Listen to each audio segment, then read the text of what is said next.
At my birthday dinner, my daughter-in-law and her parents spent the evening mocking my past as a hospital nurse and belittling my life after losing my husband. When the bill arrived, she slid it over and sneered, "Honestly, you take things way too seriously. My mother is just joking. If you don't like my mother's sarcastic jokes, you can pay the bill and leave." I didn't argue. I paid for everyone smiled and walked out, setting their quiet destruction in motion. Thank you for being here. It truly means everything. Tell me in the comments what country or city are you watching from right now. Let's see how far this community reaches. You're part of something special here at Silent Revenge with Auntie May. Some elements of this story are fictional, shaped for storytelling and meaningful lessons. Similarities to any names or locations are purely coincidental. The wisdom, however, is yours to take. The reservation was for 7 o'clock, and I arrived at 6:55, the way I had always arrived for everything that mattered. Early enough to see the room before the room saw me. Harrington's Steakhouse sat on the corner of Commonwealth Avenue and Dartmouth Street, the kind of Boston institution that had survived 3 recessions and 2 ownership changes by understanding that certain people would always pay for the feeling of being somewhere important. The host led me through dark wood paneling and low amber lighting toward the private booth Julian had reserved. I heard Victoria Sterling's laugh before I saw her. It was the kind of laugh designed to carry bright and percussive landing, a half-second too long on each note, the way laughs do when they are performed rather than felt. I turned the corner, and there they were. Victoria and Harrison Sterling, already seated, already occupying the booth, the way people occupy spaces they have decided belong to them. Julian sat across from them, stirring a glass of water with a cocktail straw. He looked up when I appeared, and something moved across his face, relief, or the particular guilt of a man who had arranged something he already regretted.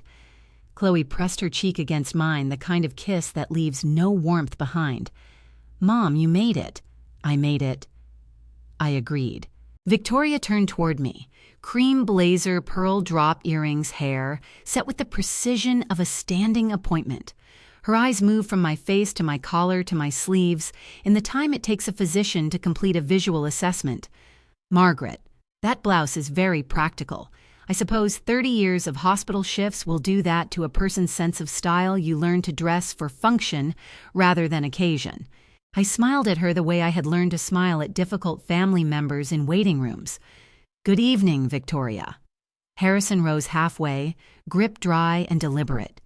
"Now that Robert has been gone 5 years, are you managing the estate yourself? The paperwork alone can be overwhelming for someone without a financial background. It's never too late to sit down with a qualified advisor." "I manage just fine," I said. "Thank you, Harrison." Julian had stopped stirring his water. He was looking at the tablecloth. I took my time with the menu, letting the conversation move around me the way water moves around something solid. The food arrived.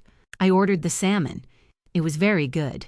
"It must be freeing," Victoria said somewhere between the bread basket and the entrees, "not having anyone to answer to anymore. No husband, no real obligations, just rattling around in that big house by yourself while the rest of us are still out here in the trenches." She smiled over her wine glass. "All that quiet." "I keep busy," I said. "I'm sure you do. Though one does wonder all those years taking temperatures and changing IVs, following orders from doctors half your age. Not everyone is suited for it." She tilted her head. "I could never do it personally, all that exposure." Julian's jaw tightened. He pressed his lips together and said nothing, which was its own kind of answer. "Mom wasn't just a nurse." He started low and careful. "Of course not," Victoria said pleasantly, as if he had made her point for her. I cut a piece of salmon and ate it. The lemon butter was excellent. Harrison leaned forward. "What Victoria means, and she means it kindly, is that you've earned your rest. In fact, I've been wanting to speak with you about something. A thought I've had regarding the house." "After dinner," Chloe said, cutting him off with a precision that suggested this had been discussed in advance. The entree plates were cleared. Chloe ordered the chocolate soufflé, 30 minutes the price of a week of groceries. Harrison ordered cognac. Victoria ordered a second glass of the Bordeaux she had been working through steadily since before I arrived. I ordered nothing. I folded my napkin across my lap and thought about the drive home. When the check presenter arrived, Chloe reached out and moved it deliberately smoothly to the space in front of me, the gesture of someone who had done this before and expected no resistance. "You don't mind covering this one, do you?" Her voice was easy and warm, the way voices get when asking for something they have already decided they will receive. "You always say family is worth investing in." I placed my hand on the edge of the folder and opened my mouth to say something measured. Chloe's expression shifted by a fraction of a degree the way a door shifts just before it closes. "Honestly, Margaret, you take things way too seriously." Pleasant, patient, the voice of someone explaining something obvious to someone slow. "Mom is just joking. If you don't like my mother's sarcastic jokes, you can pay the bill and leave." Victoria's fingers stilled on her wine glass. Harrison sat back almost imperceptibly. Julian looked up too late too slowly with the expression of a man watching something fall and knowing he will not reach it in time. The silence lasted 3 seconds. I counted them. Then I smiled. Not the waiting room smile I kept for difficult people. A different one, the one belonging to the version of me who had spent 31 years making decisions under pressure and had learned that clarity feels almost identical to calm. I opened the check presenter. I placed my credit card on the tray without looking at the total. "The entire table, please." I stood up, lifted my coat from the hook, put it on one arm at a time, and smoothed the collar flat with both hands. Julian was watching me with an expression I had not seen since he was a child, open, unguarded, uncertain the way children are uncertain before they learn to hide it. "Happy birthday to me, sweetheart," I said, only to him. "I'll see you soon." I signed the receipt, returned my card to my wallet, and walked back through the amber corridor and out through the front door onto Commonwealth Avenue. The October air hit my face like cold water. I stood on the sidewalk for a moment, breathing it in. I walked to my car without hurrying. I got in place, both hands on the wheel. I sat in that dark parking lot for exactly 4 minutes. The engine was off. Somewhere behind me, through the brick and glass of Harrington's, I imagined Chloe looking at the empty seat. I imagined Victoria recalibrating. I imagined Harrison calculating. I imagined Julian sitting very still the way he used to sit as a boy when he was trying to understand something that didn't make sense yet. Then I started the engine and drove home through the dark Boston streets, the maples along Commonwealth Avenue burning red and orange in my headlights. By the time I put the key in my front door, I had made 3 decisions. I did not write them down. I did not need to. After 31 years of working in a place where decisions had consequences that could not be undone, I had learned to be certain before I committed. The house was quiet. It had been quiet for 5 years since Robert. I went to the kitchen, filled a glass of water, and drank it, standing at the sink looking out at the dark backyard where the oak tree Robert had planted the year Julian was born had already lost half its leaves. Then I went to my desk and opened my laptop. By the woman who walked into that restaurant, I was no longer the same one who had walked out. Sunday mornings in our neighborhood had their own particular sound, the distant bark of the Kellerman's retriever, 2 doors down the hydraulic sigh of the MBTA bus making its first run along Chestnut Hill Avenue, the specific quiet of a street that had not yet decided to wake up. I had been sitting on the front porch with Carol Whitman since 8:30, our coffee mugs leaving wet rings on the wicker table between us, watching the oak leaves come down one at a time in the windless October air. Carol had been my neighbor for 19 years. She had brought me a casserole the week Robert died and had never once mentioned it afterward, which was how I knew she understood grief better than most people who tried to talk about it. I had just finished telling her about the previous evening. Not all of it. Enough. "Well," Carol said finally, "I hope the salmon was worth it." "It was excellent, actually." "Good." She nodded as if this settled something. A woman should at least get a decent meal out of an evening like that. A single maple leaf spiraled down onto the porch railing between us. Neither of us moved to brush it away. That was when we heard the car. Julian's Subaru turned into the driveway with the particular energy of a vehicle driven by someone who had been rehearsing a conversation since before sunrise. He parked at an angle which he never did and sat with the engine idling for 4 full seconds before the ignition went quiet. Carol looked at the car. She looked at me. She set her mug down, picked up her cardigan, and stood in one fluid motion. "I'll get my purse, honey," she said, and disappeared through the side gate with the discretion of a woman who had navigated 19 years of neighborhood life by knowing precisely when not to be present. Julian came up the steps wearing yesterday's sweatshirt. His jaw was set the way it had been since he was 14. His eyes were red at the rims. "Come inside," I said. "I'll put on fresh coffee." I poured him coffee anyway and set it in front of the chair he had sat in since he was old enough to sit at a table.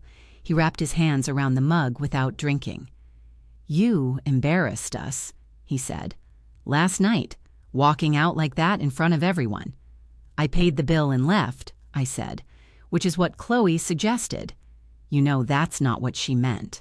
"I know exactly what she meant," I said. "I'm telling you what she said." His right hand tightened around the mug knuckles, going pale, then releasing. His phone buzzed on the table. Chloe's contact photo filled the screen. Julian glanced at it and then at me, and in that glance I saw the entire architecture of his marriage laid bare, the checking, the permission-seeking, the reflexive orientation toward her reaction before his own. He answered and tilted the screen toward me. Chloe's face appeared sharp and composed hair already done at 9:15 on a Sunday morning. "Margaret, you are being selfish. You have always been selfish. You resent that Julian has built a life that doesn't revolve around you. You are a bitter, lonely woman, and you are taking it out on my family." Julian was staring at the table. His chest rose and fell twice rapidly, then he seemed to be holding his breath. I looked at my daughter-in-law on the small screen and felt something quieter and more specific, the particular sadness of watching someone use language as a weapon and call it honesty. "Thank you for calling Chloe," I said. "I hope you have a restful Sunday." I reached over and pressed the red button on Julian's phone myself. "She doesn't mean it like that," he said finally. The words came out thin and worn, like something said so many times it had lost its original shape. I stood up and walked to the hallway. At the back of the linen closet above the spare blankets sat a shoebox I had not opened in 2 years. Inside was a smaller box, men's dress shoe box, Robert's initials in his own handwriting. Inside that, wrapped in a piece of cloth that had once been one of his shirts, was a notebook. Small, battered, brown leather cover worn pale at the corners. Robert had carried it in the inside pocket of his winter coat for so many years that the leather had taken the curve of his chest. I brought it back and set it on the table in front of Julian. He looked at it without touching it. "What is that?" "Your father's." Something moved across his face, raw and involuntary, the expression of someone caught off guard by grief. They thought they had filed away neatly. His hand moved toward the notebook and stopped an inch from the cover. "Go ahead," I said. He opened it. Robert's handwriting filled the pages in the careful, deliberate script of a man who had grown up being told that legibility was a form of respect. Columns of dates, columns of numbers, notations in the margins, credit card CV December statement, car lease 2 months, dental procedure not disclosed to Jay. Julian turned the pages slowly.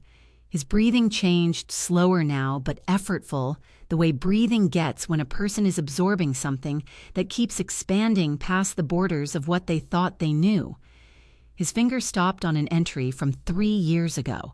Emergency CV requested, direct transfer asked M, not to tell Julian. "She asked you not to tell me," he said. His voice had gone very flat. "Yes, and you didn't." "No."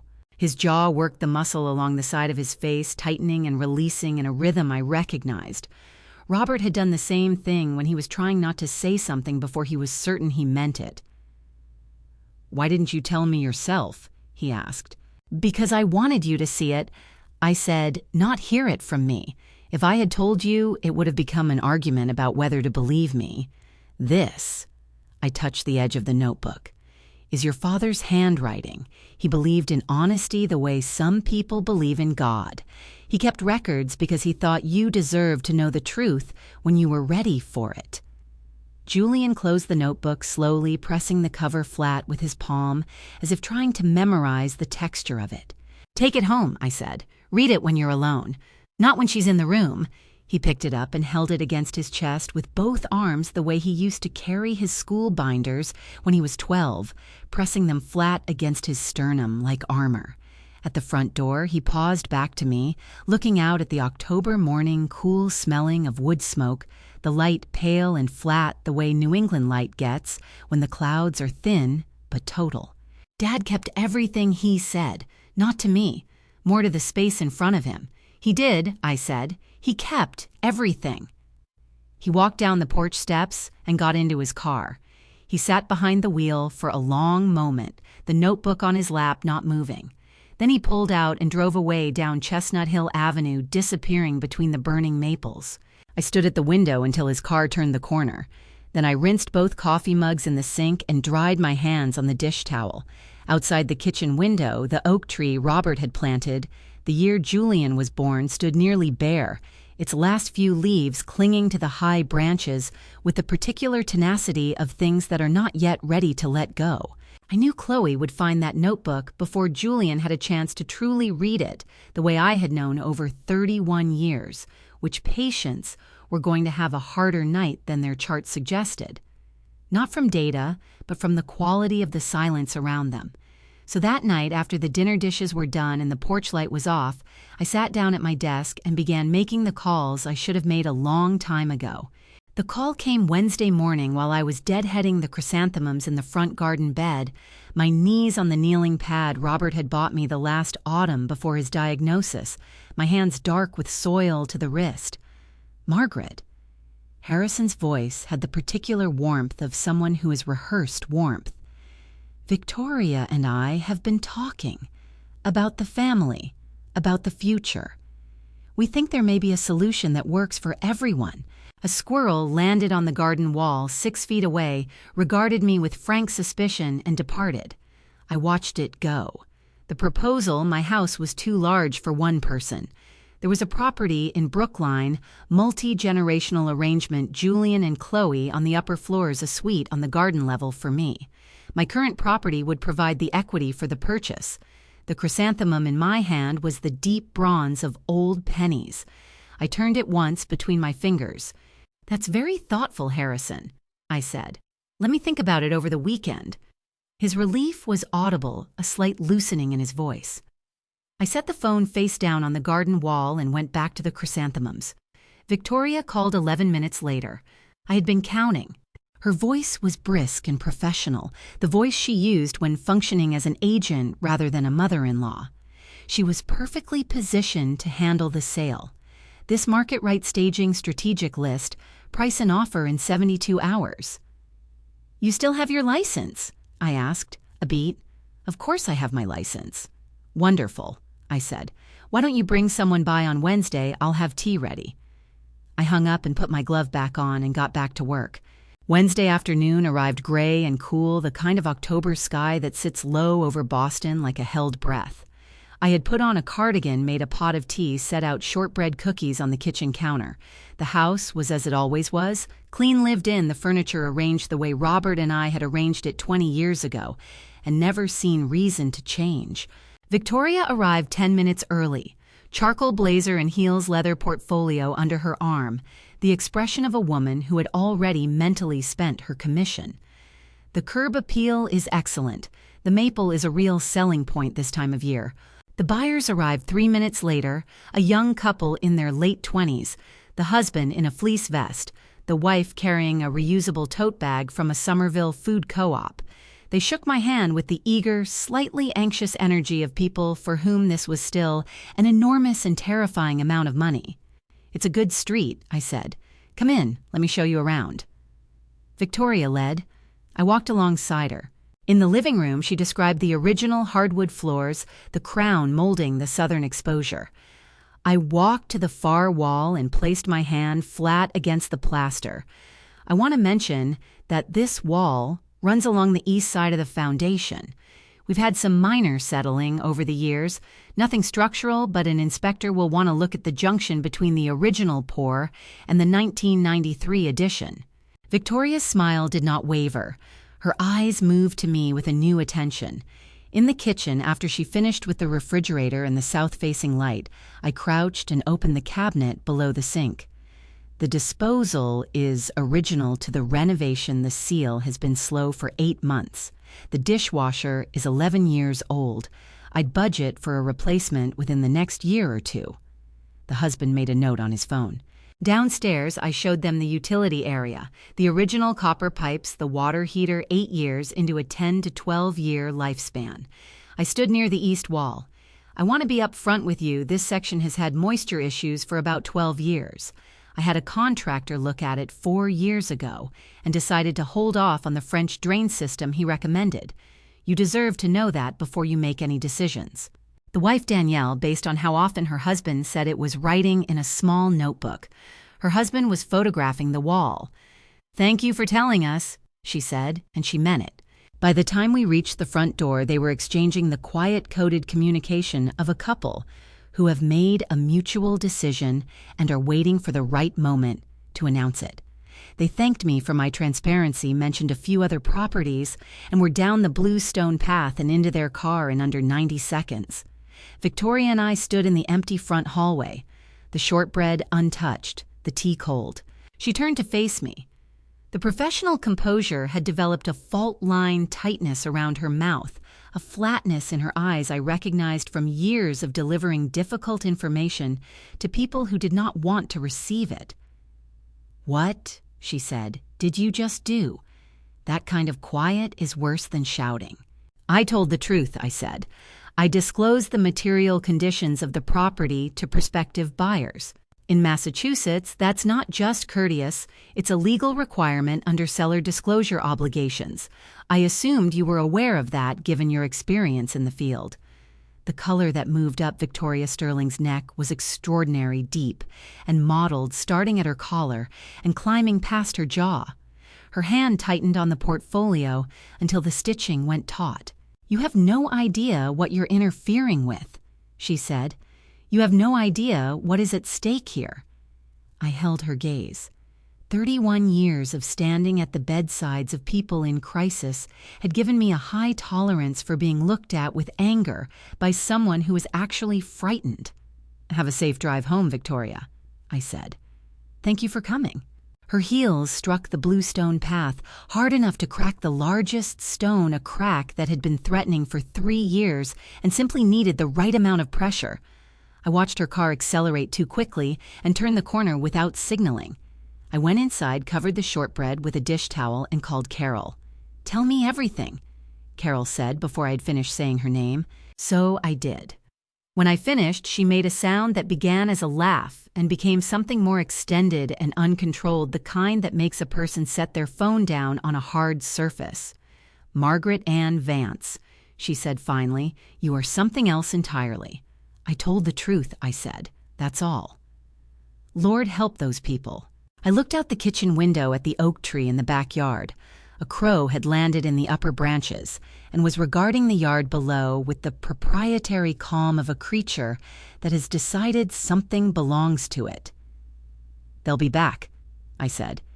"People like Harrison don't retreat, Carol. They regroup, and when they come back, they'll bring something sharper." The crow ruffled its feathers once and settled deeper into the branch.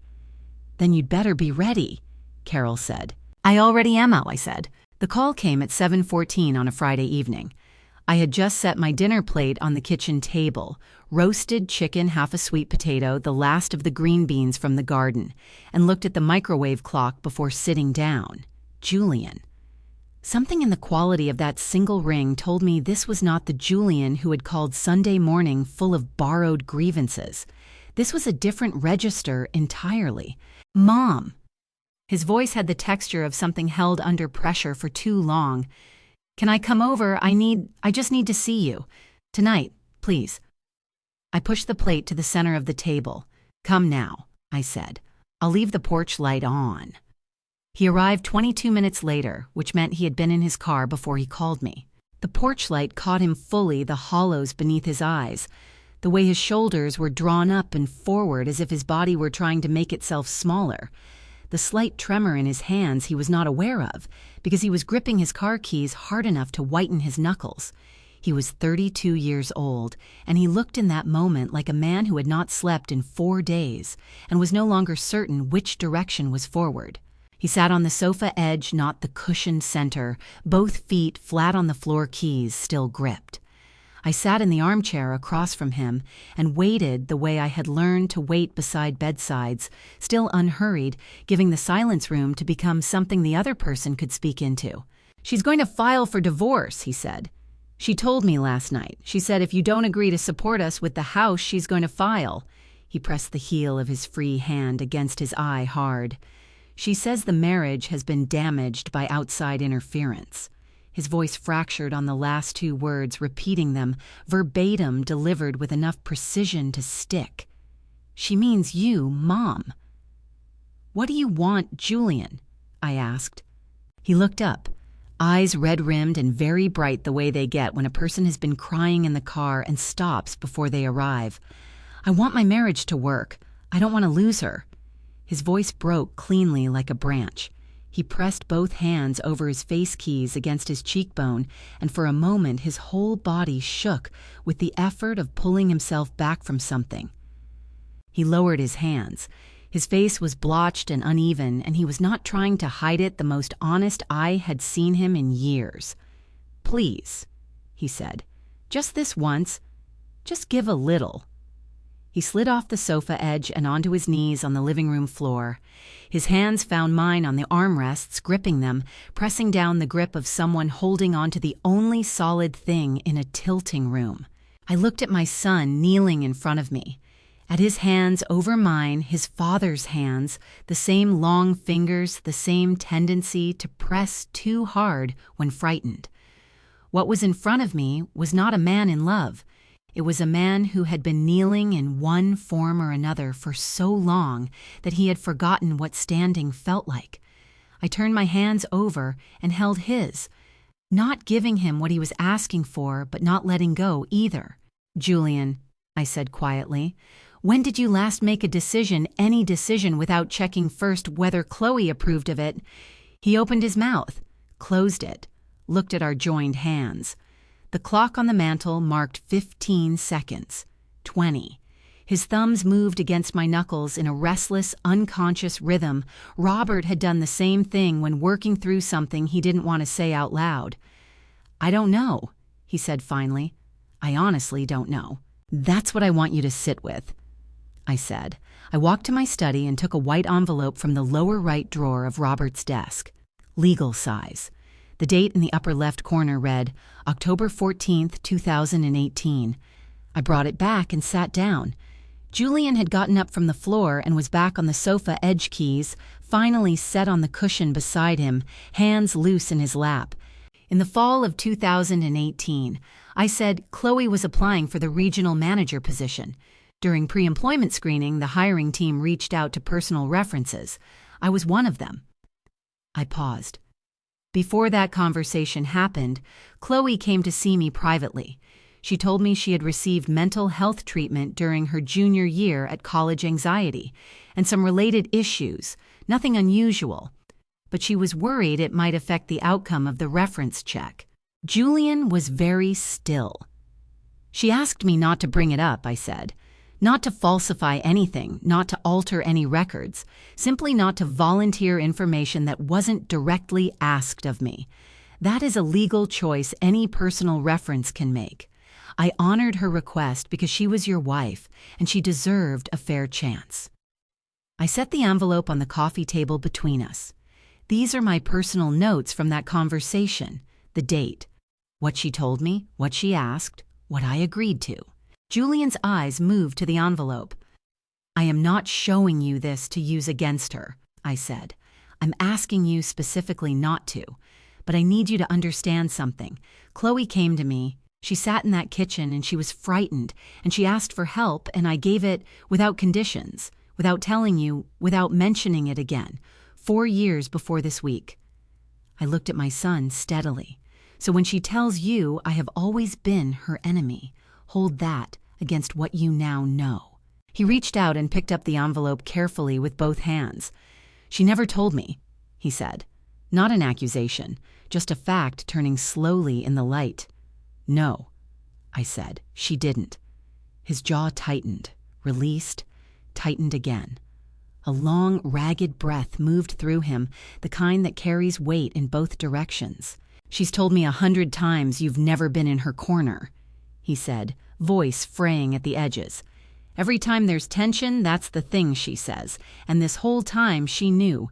Yes, I said, she knew. He stood up steadier than when he'd arrived, not resolved, not repaired, but steadier.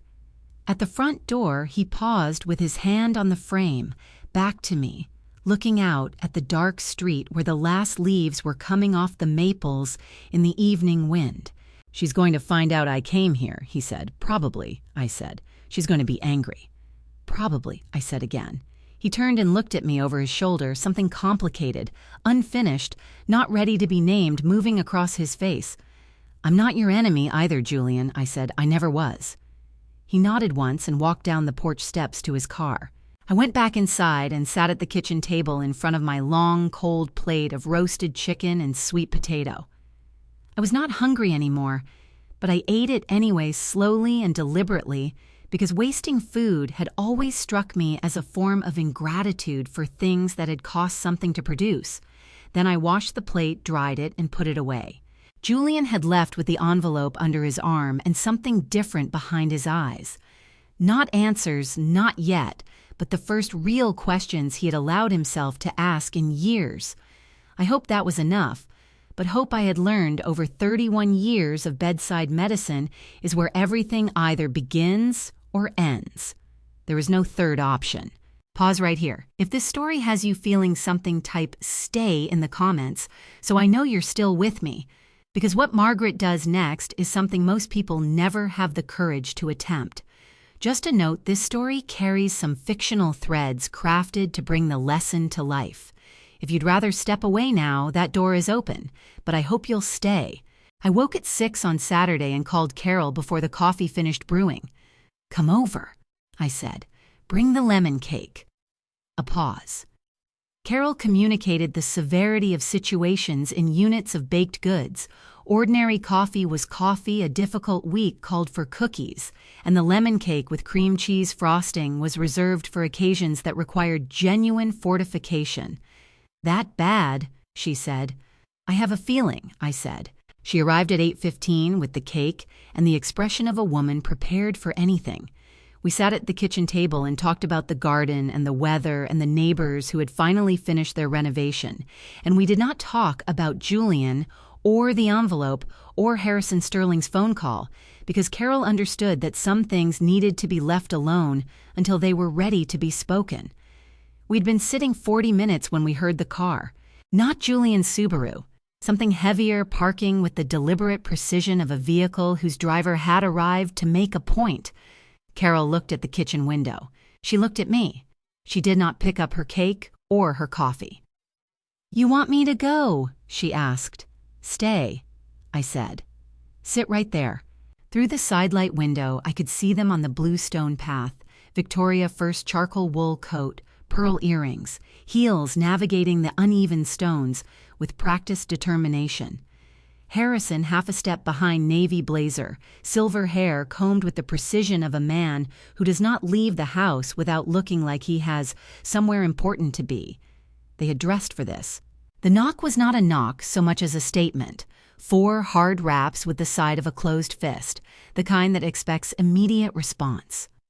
I opened the door. Good morning, Victoria. Harrison. Come in. They moved through my hallway the way people move through spaces they are already mentally redecorating Victoria's eyes, tracking walls and ceiling with an appraiser's habit, Harrison taking in the living room with the expression of a man calculating square footage. Can I offer you coffee?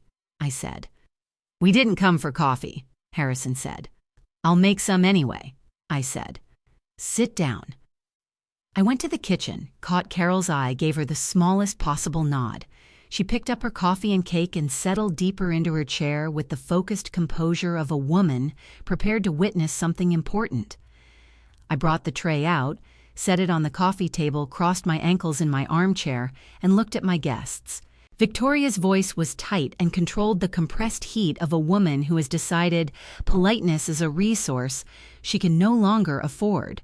What you are doing to this family is unconscionable. You are deliberately sabotaging your son's marriage because you cannot tolerate that he has built a life that doesn't center around you. You are cold and calculating, and you are using money as a weapon. Too proud to what? I asked pleasantly when she paused. She stopped. The interruption had cost her the rhythm of her prepared speech. Harrison leaned forward, forearms on his knees, adopting the measured tone of a man who has decided to be the adult in the room. Margaret, families require investment, emotional, yes, but also practical. Julian and Chloe are trying to build something. They need support. At your age, and I mean this with the utmost respect, having family around you matters. I looked at the silver hair and the navy blazer and the hands with their faint, controlled tremor. At the careful scaffolding of concern erected around something with a different load-bearing structure entirely. At my age, I agreed pleasantly. Yes, Harrison, I want to share something with you both, since you've expressed such genuine concern for the family's future. They waited. Some months ago, I established a trust, the Robert Vance Family Trust. It's irrevocable once set its terms, cannot be altered by me or anyone else, managed by an independent trust institution. I paused, letting that land. The beneficiary is any grandchild of mine, born or yet to be born. In trust law, this is called a contingent beneficiary arrangement, entirely standard, entirely enforceable. The fund is substantial. The air in the room changed the way attention shifts. When money enters a space, the way bodies orient slightly differently, like compass needles near a magnetic field. Victoria uncrossed her arms. Involuntary. She recrossed them almost immediately, but I had 31 years of training in observing what people do before they can stop themselves. The trust has one condition, I said. Only one. In order for any grandchild to access the fund, Chloe must hold joint title to marital assets with Julian. Not a controlling interest. Simply joint title, the standard legal arrangement that protects both parties in any future changes in circumstance. Julian works as an independent contractor. His financial exposure is not insignificant. Joint title protects him. I drank my coffee comfortably. I thought you would appreciate the logic, Harrison, given your background in financial planning. Victoria's eyes moved to her husband. Harrison's eyes moved to Victoria. 2 seconds. I had been reading the compressed communications of people under pressure since my first year of nursing, and what passed between them in those 2 seconds was not complicated to interpret. The rapid, involuntary arithmetic of two people recalculating everything they thought they knew. Victoria's chin came up slightly. "That's very thoughtful of you," she said. The words did a different job than the one they were written for. Harrison cleared his throat. "We'll need to discuss this with Chloe, of course." "Of course," I said. They moved toward the door with the slightly altered gait of people who arrived with one agenda and are leaving with another. At the door, Harrison stood by the driver's side for a moment, looking back at the house, face running through a rapid series of small adjustments, like a man running numbers that are not coming out the way he expected before he got in and pulled the door shut. I walked back to the kitchen. Carol was sitting exactly where I had left her cake fork on the edge of her plate, expression carefully neutral in the way that only people working very hard to look neutral can manage. "Well," she said. "Well, I said." I poured more coffee and sat down. "What exactly is in this trust?" "Enough to matter," I said. "And the condition, reasonable on its face," I said. "Desirable in its effect." Carol's head tilted slightly to the left the way it did when she was putting something together. "You handed them a rope," she said. "I handed them a rope." I agreed. "And you think they'll—" "I think," I said, that by this evening, Victoria Sterling will be on the phone with Chloe telling her she needs to be a great deal nicer to her mother-in-law. And I think Chloe is going to find that conversation very confusing until she figures out why it's happening. And then she's going to be angry in a direction that has nothing to do with me. Carol ate a thoughtful bite of lemon cake. "You are," she said, genuinely something else. Outside the kitchen window, the oak tree stood in the gray October morning bare, except for a handful of leaves at the very top holding on with a tenacity I found privately rather admirable. My phone buzzed. A text from Julian mom Chloe is suddenly very interested in putting both our names on everything. Like really interested. "Did you say something to her parents today?" I set the phone face down on the kitchen counter and smiled at the ceiling. She came on a Wednesday afternoon alone, which was the first thing that told me something had shifted. In 4 years of marriage to Julian, Chloe had never once come to my house without a reason that served her directly. She had certainly never come alone. She moved through the world with her mother at her elbow or her husband at her side, the way certain people require a supporting structure to feel fully solid. But here she was holding a white bakery box from Formaggio Kitchen on Huron Avenue, her smile 3 degrees wider than usual. "I was in the neighborhood," she said. She settled onto the kitchen stool with the careful arrangement of ease that actors bring to auditions, asked about my garden, asked about the condo search, asked with a casualness practiced at least a dozen times whether I had spoken to my attorney recently about the trust. "Now and then," I said. "It's such a generous thing," she said, hands wrapped around her mug in a way meant to look comfortable. "Julian and I have been talking about the future, about what we want." Her eyes moved around my kitchen the way eyes do when looking for something specific while trying not to appear to be looking at all. I ate my almond croissant without hurrying and watched Chloe perform comfort in my kitchen and felt not unkindly the particular tiredness of watching someone work hard at something they are not quite good enough to bring off entirely. After 40 minutes, she hugged me at the door, firm held a beat, too long the kind of hug that is also a point being made, and walked back down the blue stone path to her car. I stood in the doorway until she was gone. Then I went back to the kitchen table and stopped performing my half of the afternoon and began to think in earnest. I had been thinking about Harrison Sterling's hands since the morning he and Victoria sat in my living room. The tremor was mild, the kind a person could minimize with effort, and Harrison was clearly making that effort. But 31 years working alongside physicians had given me a vocabulary for what bodies do when they carry more than they can comfortably hold. Rhythmic, controlled, but rhythmic, appearing specifically when money was mentioned. I called Renee Caldwell at 4 o'clock. "I have a hypothetical," I said when she answered. "Your hypotheticals are never actually hypothetical, but go ahead."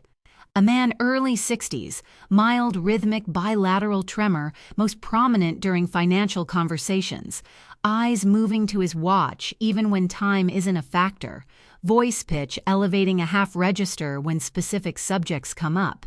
Renee was quiet, the thinking quiet. Chronic stress response, possibly financial anxiety disorder, the body managing a threat it can't physically act on. A pause. "How long has this been going on?" "Months at minimum," I said, "possibly longer." "Then he's carrying something heavy enough to become neurological habit. Is this person all right, Margaret?" "That," I said, "is what I'm trying to determine." The Suffolk County Registry of Deeds on Tremont Street smelled of recycled air and old paper, the institutional smell of places where facts are stored because someone decided they needed to be permanent. The clerk printed 2 documents and slid them across the counter without ceremony. I read them the way I used to read charts, looking for what was there, what was missing, and what the numbers meant beneath the language they were dressed in. The first, a primary mortgage 7 years old, unremarkable. The second, a home equity line of credit recorded 18 months ago, maximum draw taken in a single transaction. Not what home equity lines were typically used for.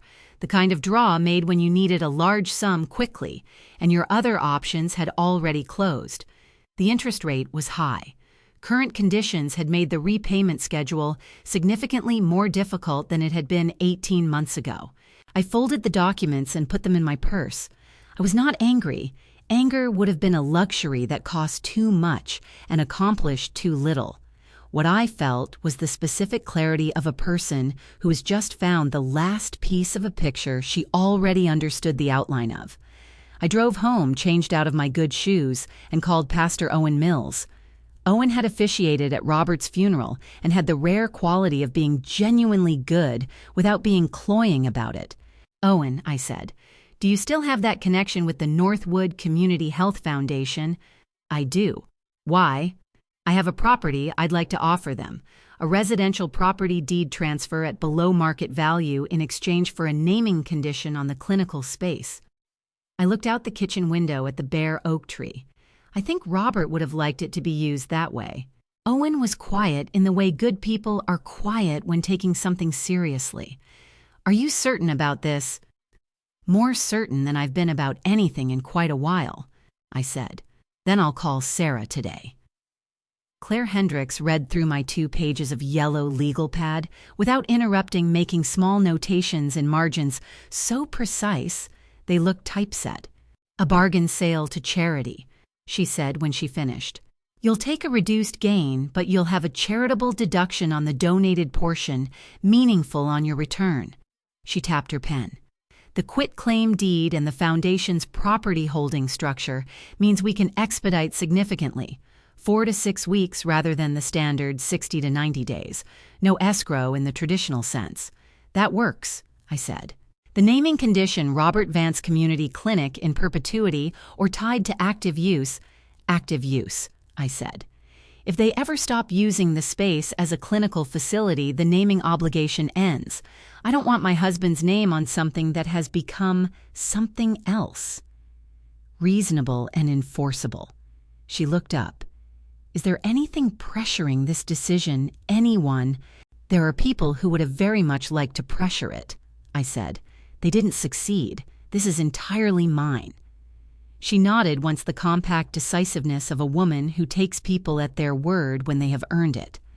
"I'll draft the transfer documents. Give me a week." I signed the preliminary agreement, shook her hand, and took the elevator down to Newberry Street, where the late October light was doing something extraordinary to the brick facades, low amber end of season, making everything look both more real and more temporary than it had a right to. That night, after the kitchen was clean, I sat at Robert's desk and wrote him a letter I would never send the kind you write, not because the person can read it, but because the writing is itself the thing you need. I told him about the house. I told him what it was going to become. I told him his name would be on a door that strangers would walk through on the hardest days of their lives, and someone would help them on the other side. And for the first time in weeks, when I turned off the light and lay down in the bed we had shared for 38 years, I slept through the night without waking once. Before I show you what was inside that folder and what it cost every person in that room, type "I'm here" in the comments. Because what Margaret does in the next few minutes took 65 years of living to build the courage for. A gentle reminder, some details in this story are fictional, added to deepen the experience and the lesson. If you'd prefer to stop here, that's completely okay, but I believe what's coming is worth every second. I was on the 3rd box of books Robert's history shelves, the ones I could not part with, even though I had never read most of them and probably never would when the phone began. Julian first at 10:47. Voicemail. Chloe 40 seconds later. Voicemail. Victoria at 10:49, which told me they were in the same room passing the phone like a relay baton. Voicemail. Harrison at 10:51. Voicemail. Julian again at 10:53. I picked up because Julian calling twice meant frightened rather than angry, and frightened deserved to be answered. "Mom." His voice was stretched thin over something large. "The sign. The for sale sign, it's gone. It says sold. There's a foundation name on the stake. What happened to the house?" "I sold it," I said. "I set a volume of Seamus Heaney on the shelf spine out. I told you I was considering options." "You sold it to a foundation. Chloe is very upset. Her parents are saying you did this to hurt us." "I sold my house to a charitable health organization." The paperwork was handled by my attorney. The deed transferred this week. I've moved into a 2-bedroom apartment in Harborview, which is where I'm standing right now. You're welcome to come see it." The silence on his end lasted long enough that I could hear Chloe's voice somewhere behind him. Not the words, just the register, high and pressurized. "Where is Harborview?" he asked. Not accusation, just the particular deflation of a man trying to reorient in a landscape that has changed shape without warning. I gave him the address. I should have anticipated what he did with it. They arrived at 11:38, which meant they had been in the car before Julian hung up. I went down to escort them up myself.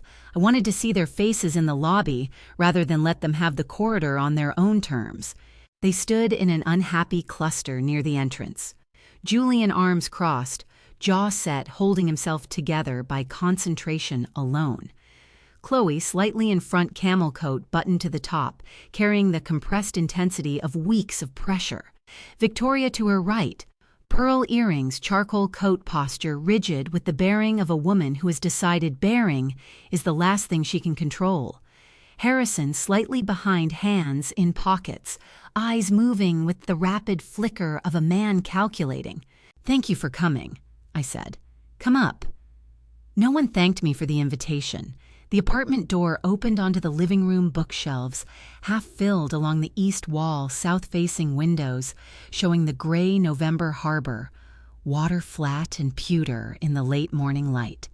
The second bedroom door was closed, no spare bed visible, no suggestion this space had been designed with anyone other than one person in mind. Victoria swept the room in 3 seconds and registered every implication without a word. "You had absolutely no right," she said. Her control was working hard, the cracks showing at the edges.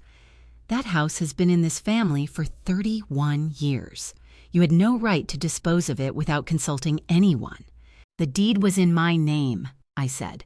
"The equity was mine. The decision was mine. Those 3 things were true the day Robert and I paid off the mortgage, and they were true last Tuesday when the transfer was recorded."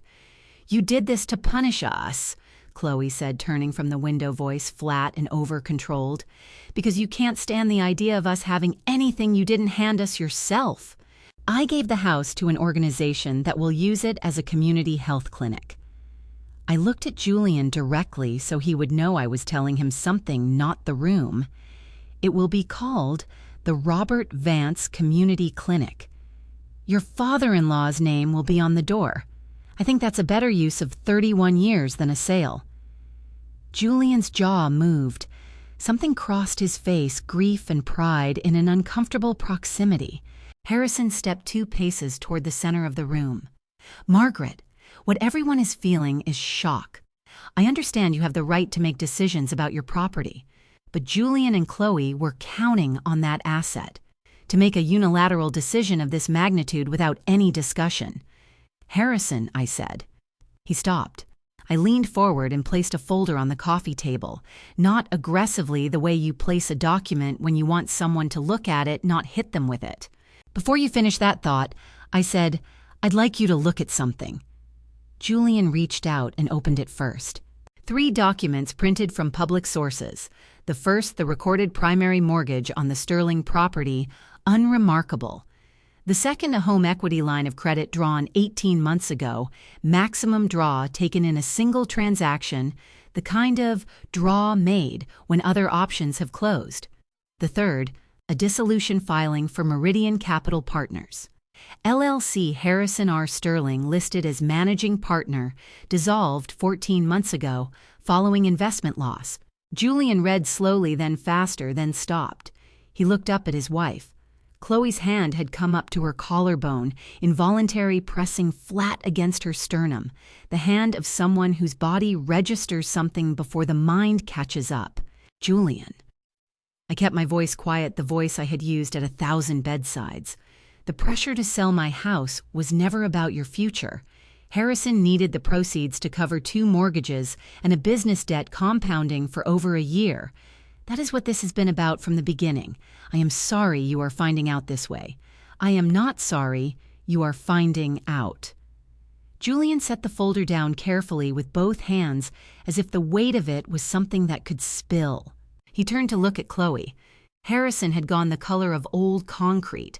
His hands had come out of his pockets and were moving against each other at his sides in the rhythmic, involuntary press and release I had first noticed in my living room weeks ago. "Is it true?" Julian asked. He was asking Chloe, but his eyes were on Harrison. "This is a private family matter," Victoria started. "Is it true?" Julian asked again. Still quiet. The quietness of a man who has stopped performing patience and arrived at the real question underneath it. Chloe's throat moved. She looked at her husband, and I watched the calculation move across her face, the rapid assessment of which answer cost less, and then I watched it stop, because there was no answer that cost less anymore. "Dad has been having some financial difficulties," she said. Her voice was small and careful, each word chosen the way you choose footing on ice. "It's been a stressful year. That doesn't mean—" "How long?" Julian asked. Chloe pressed her lips together. "Chloe, how long have you known—" Julian stood up, not in anger, but the way people stand when they have been sitting in a position that has become untenable and the body knows before the mind does. He looked at his wife, at his in-laws, at the folder. Then he looked at me. Underneath the grief and the anger and the vertigo of a world confirming what some part of him had already known, there was something quieter and more durable. The particular expression of a person who has just been given the truth and is beginning very slowly to understand that it is a gift, even when it does not feel like one. The room fractured in that silence, not loudly, not dramatically the way rooms do in movies. It fractured the way old wood does, quietly along lines that had always been there, waiting for enough pressure. It was Chloe who moved first. She stepped away from the window in one sharp motion, her chin coming up in the way it did when she had decided attack was the only ground she had left. "You manipulative old woman." Her voice had shed every layer of performance, the warmth, the reasonableness, 4 years of careful modulation. What was underneath was harder and colder and more honest. "This is not a family. This is a campaign." Julian turned toward his wife. His face was open in a way I had not seen in years, the openness of a person who has stopped managing their own expression because they no longer have the resources for it. "Chloe," he started. "Don't." Her hands were shaking, the coarser shaking of adrenaline and fury. "She has taken everything. The house, the money, any chance we had of—" "What chance?" Julian asked, 2 words, quiet in the way that real questions are quiet. "What chance did we have, Chloe?" His hands hung loose at his sides, the posture of someone who has set something down for good. "The notebook, the envelope, this." He gestured toward the folder. "When were you going to tell me your father's company failed? When were you going to tell me the money wasn't there?" Victoria made a compressed, involuntary sound, the sound of a woman who has spent decades controlling rooms and has just lost one. Harrison had not moved from the bookshelves.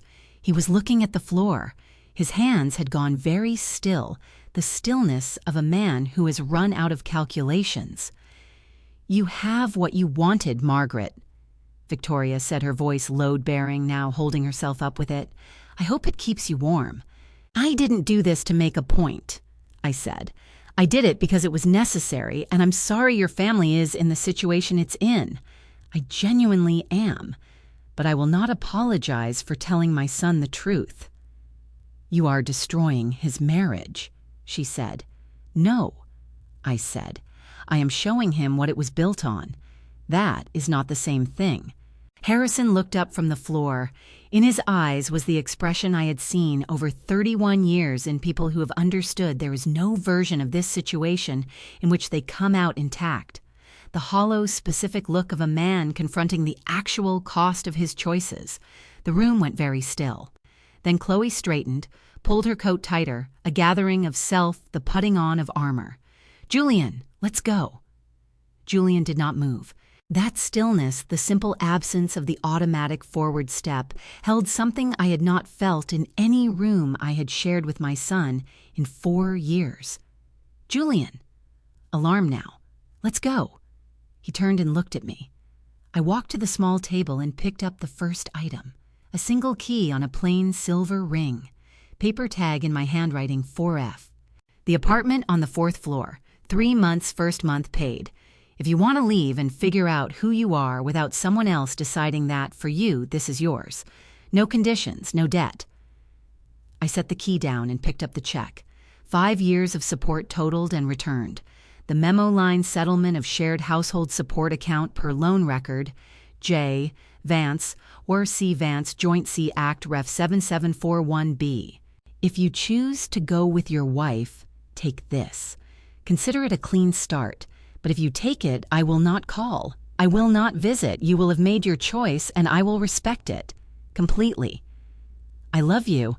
I have loved you since before you were born, and I will love you after I am gone. But I will not rescue a man who chooses to drown.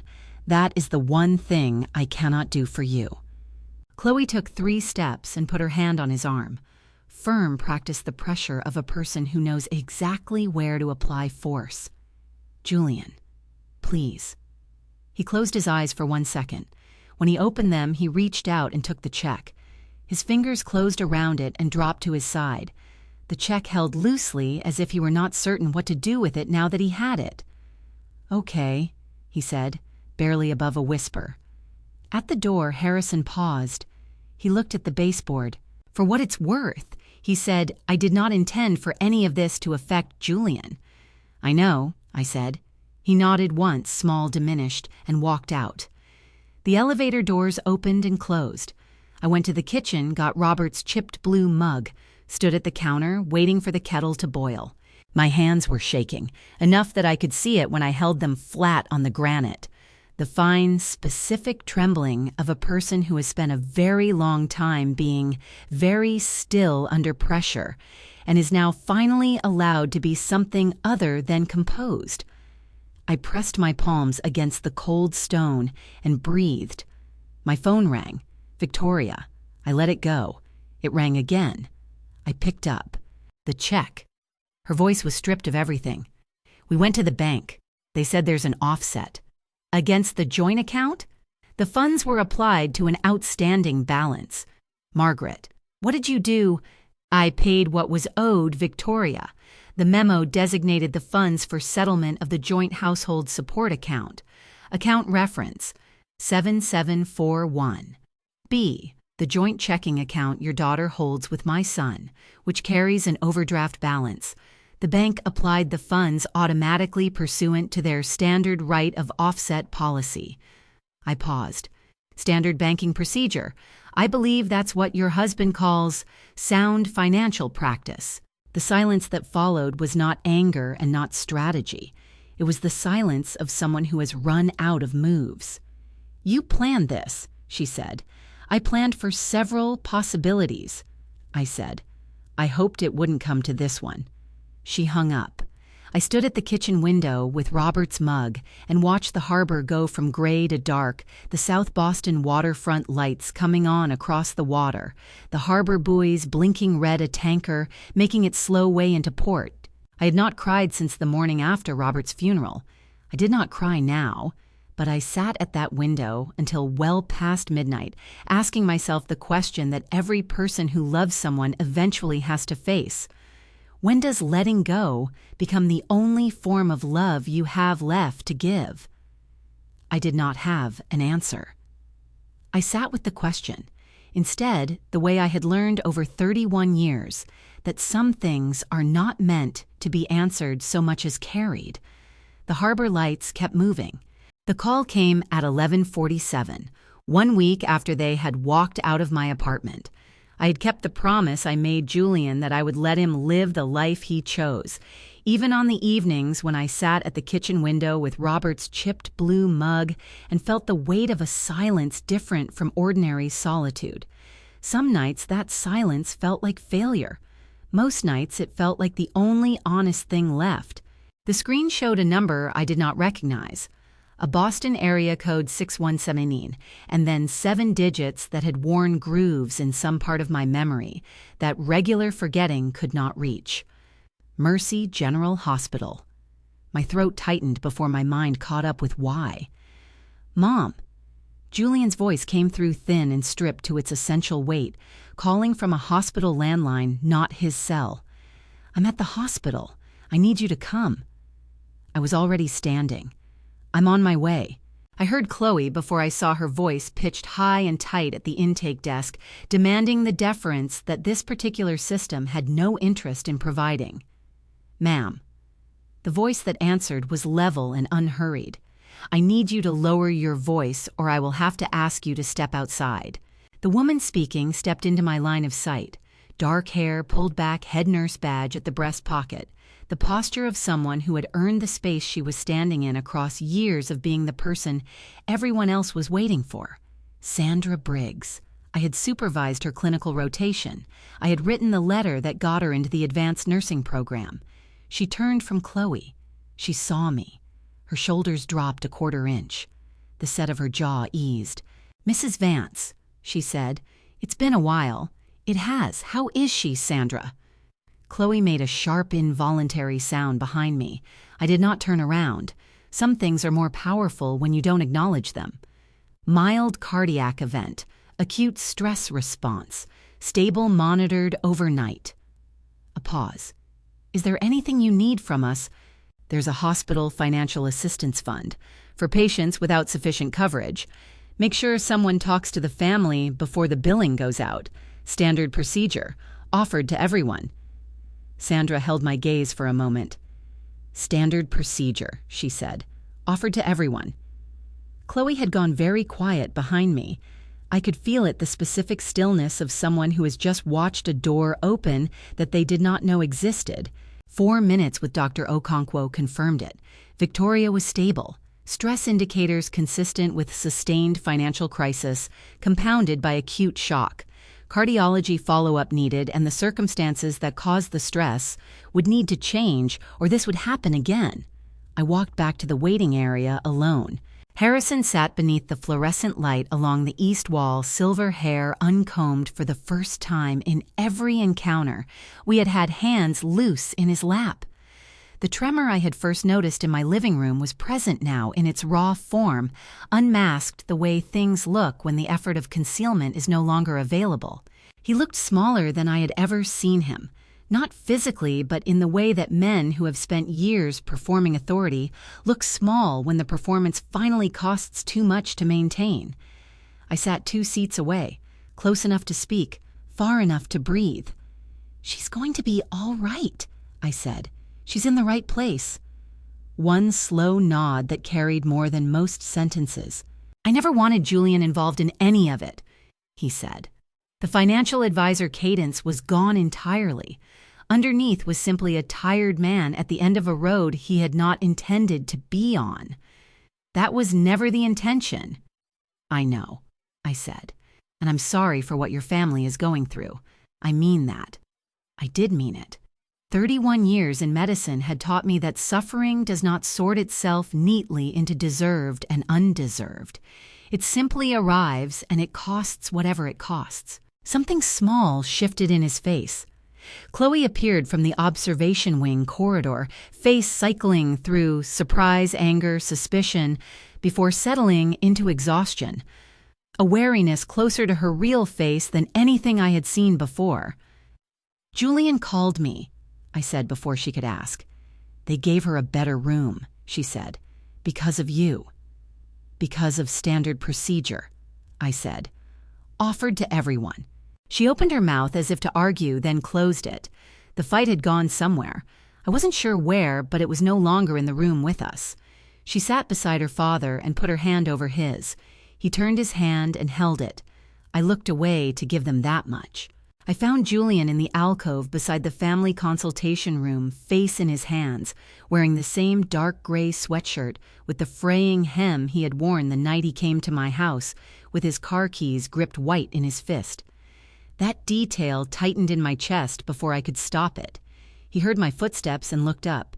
His face was unguarded in the fluorescent light eyes, red at the rims, hands loose between his knees. He looked younger than he had in years, the way a face looks when it has stopped performing something it was never meant to perform and has returned to what it actually is.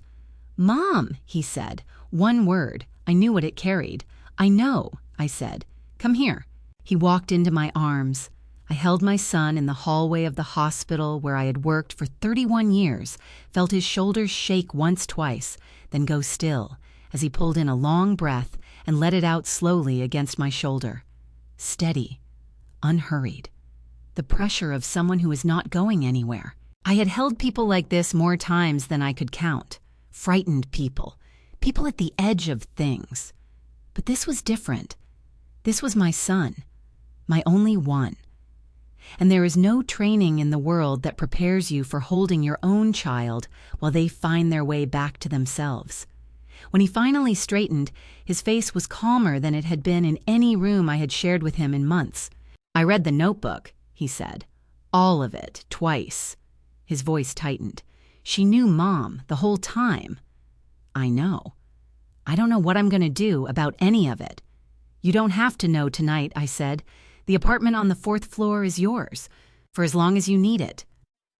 Something in his shoulders came down a tension I had watched him carry so long I had nearly stopped seeing it as a tension and started seeing it as just the shape of him, released now lighter. "What happens now?" he asked. I put my hand over his. "Now you figure out what kind of man you want to be," I said. "I'll be right here while you do, but the standing up is yours." He turned his hand over and held mine. "I think I'm ready to try," he said. "That's all it takes," I said. "Just the trying. Everything else follows from that." We sat in the 2 chairs against the alcove wall. I fed coins into the coffee machine, handed him the cup, kept the next one for myself. We sat in the corridor of Mercy General in the small hours of a November morning and did not solve anything and did not fix anything and did not pretend the road ahead would be simple. But we were sitting in it together. After a very long time of sitting in it separately, that was enough. Julian finished his coffee. He leaned back and looked at the ceiling with the expression of a man beginning slowly to see the outline of what was in front of him.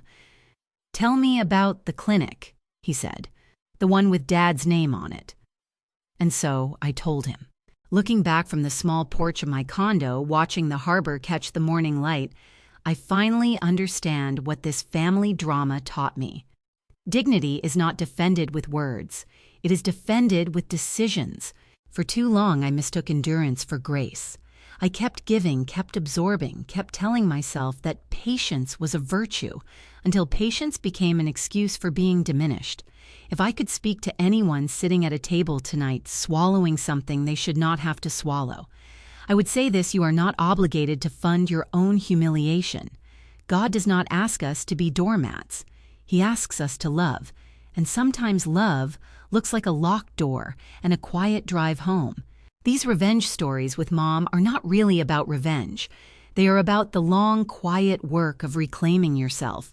The family drama that nearly broke me turned out to be what built me back into someone I recognized.